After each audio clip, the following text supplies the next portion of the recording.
Hi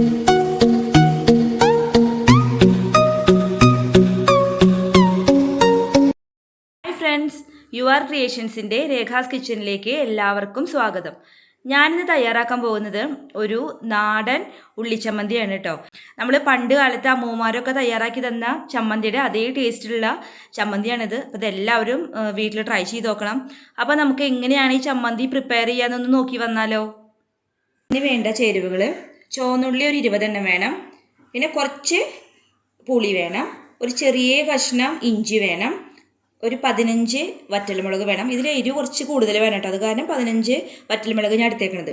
പിന്നെ കുറച്ച് കറിവേപ്പില, ഒരു 6 അല്ലി വെളുത്തുള്ളി. ഈ വെളുത്തുള്ളി ഓപ്ഷനിലാണ്, നിങ്ങൾക്ക് വേണമെങ്കിൽ മാത്രം ചേർത്താൽ മതി. ഇത് പണ്ട് നമുക്ക് നമ്മുടെ വീട്ടുകളിലൊക്കെ ഉണ്ടാക്കിയിരുന്ന ആ ഉള്ളിച്ചമ്മന്തിയുടെ അതേ ടേസ്റ്റുള്ള ചമ്മന്തിയാണ് ഇപ്പോൾ തയ്യാറാക്കാൻ പോകുന്നത്. പിന്നെ ഇതിലേക്ക് ഒരു നുള്ള് ജീരകം ചേർക്കണം. അപ്പോൾ ഇതൊക്കെ വെച്ചിട്ട് നമുക്ക് എങ്ങനെയാണ് ചമ്മന്തി ഉണ്ടാക്കുക എന്നാണ് അപ്പോൾ ഞാൻ പറയുന്നത്. പിന്നെ ഒരു കാര്യം വിട്ടുപോയിട്ടോ, ഇതിലേക്ക് 2 ടേബിൾ സ്പൂൺ നാളികേരം ഞാൻ എടുത്തു വെച്ചിട്ടുണ്ട്. നമുക്കിന്ന് ചമ്മന്തി ഉണ്ടാക്കാൻ തുടങ്ങിയാലോ. പാൻ ചൂടാക്കാൻ വെച്ചിട്ടുണ്ട് കേട്ടോ. അപ്പോൾ അതിലേക്ക് കുറച്ച് വെളിച്ചെണ്ണ ചേർക്കുകയാണ്. 1 ടേബിൾ സ്പൂൺ വെളിച്ചെണ്ണയാണ് ഇപ്പോൾ ചേർത്തേക്കുന്നത്. ഇതിലേക്ക് 1/2 ടീസ്പൂൺ ജീരകം ചേർത്ത് കൊടുക്കുകയാണ്. 6 അല്ലി വെളുത്തുള്ളി ചേർക്കുകയാണ്.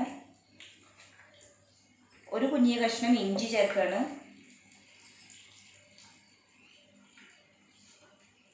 കുറച്ച് കറിവേപ്പില ചേർക്കുകയാണ്.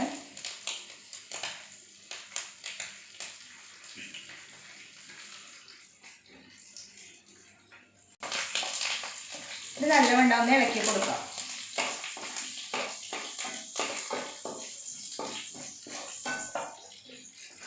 ഇതിലേക്ക് ചുവന്നുള്ളി ചേർത്ത് കൊടുക്കാം.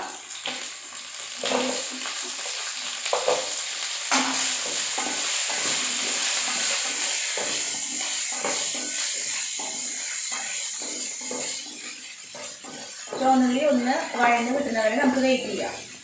ഇനി ഇതിലേക്ക് മുളക് ചേർത്ത് കൊടുക്കണം.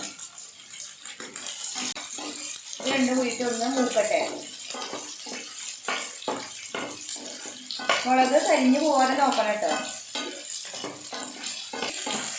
ഇതിലേക്ക് 2 ടേബിൾ സ്പൂൺ നാളികേരം ചേർക്കണം.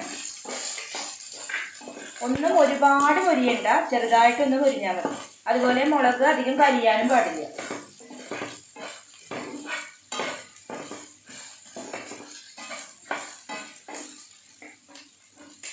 ഇതിലേക്ക് ആവശ്യത്തിനായിട്ടുള്ള പുളി ചേർക്കുകയാണ്.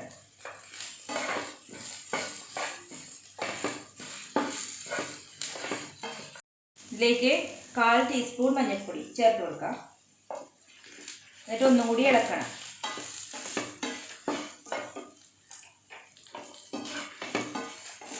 പൊക്കേൻ്റെ കളറൊക്കെ ഒന്ന് മാറി വന്നിട്ടുണ്ട് കേട്ടോ. ഇത്ര കളർ മാറിനാൽ അത് മാത്രമായിട്ട് മതി. ഇനി ഇതിലേക്ക് ഉപ്പ് ചേർത്തിട്ടില്ല, അപ്പോൾ നമുക്ക് കുറച്ച് ഉപ്പ് ചേർത്ത് കൊടുക്കാം.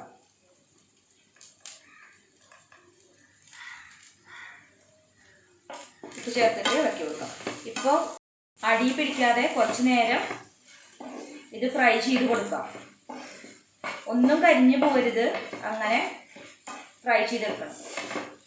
ഇനി നമുക്ക് ഫ്ലെയിം ഓഫ് ചെയ്യാം. ഇത് ഒന്ന് തണുക്കാനായിട്ട് വയ്ക്കാം.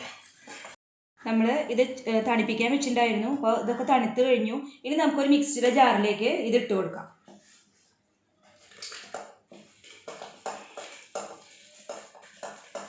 ചമ്മന്തിക്ക് അരയ്ക്കാനായിട്ടുള്ള സാധനങ്ങൾ മുഴുവൻ ഞാൻ മിക്സിയുടെ ജാറിലേക്ക് ചേർത്ത് കൊടുത്തിട്ടുണ്ട്. ഇനി നമുക്കിതൊന്ന് അരച്ചിട്ട് വരാം.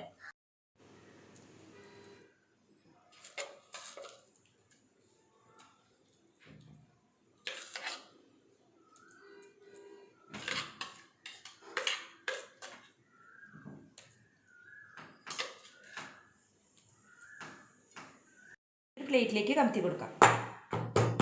നമ്മുടെ നാടൻ ചമ്മന്തി ഇവിടെ തയ്യാറായിട്ടിരിക്കുകയാണ്. ഇത് ഇഡ്ഡലിയുടെ കൂടിയും ദോശയുടെ കൂടിയും ചോറിൻ്റെ കൂടിയൊക്കെ നല്ല ടേസ്റ്റാണ്. നമ്മുടെ പണ്ടത്തെ രുചി നമുക്ക് ഓർമ്മ വരും ഈ ചമ്മന്തി ഉണ്ടാക്കി കഴിക്കുമ്പോൾ. അപ്പോൾ നിങ്ങൾ ഇത് എല്ലാവരും വീട്ടിൽ ഉണ്ടാക്കി നോക്കണം. നിങ്ങൾക്ക് ഇഷ്ടമായെങ്കിൽ വീഡിയോ ലൈക്ക് ചെയ്യാനും ഷെയർ ചെയ്യാനും സബ്സ്ക്രൈബ് ചെയ്യാനും മറക്കരുത്. Thank you for watching.